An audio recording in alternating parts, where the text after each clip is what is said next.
Коом ушундай болуп атат, тилекке каршы оорунун түрү аябай көбөйдү.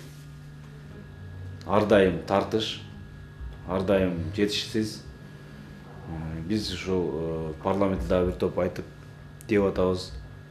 Бизге эң кымбат адамдын ден соолугу, адамдын өмүрү. Ошо адамдын ден соолугун, адамдын өмүрүн биз узартыш үчүн, сакташ үчүн биз каражатты мамлекеттик бюджеттен аябашыбыз керек.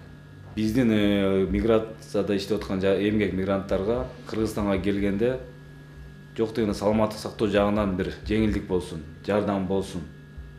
Биз мыйзамга киргизели деп атабыз. Канча деген каражатты которуп атат Кыргызстанга. Канча деген үй бүлөлөрдү багып атат. Айыл жергесиндеги мен айтабайм, жок дегенде бирден уулубуз же кызыбыз ошо эмгек мигранты.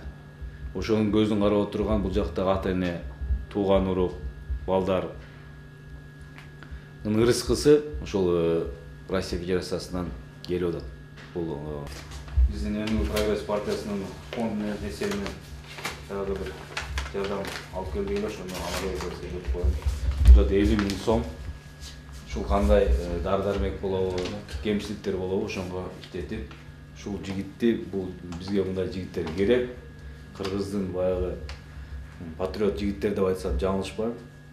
Себеби өзүм багам деп, бутума турам деп, фундамент курам деп, мындай келечек курам деп тиричилик аткан жигит.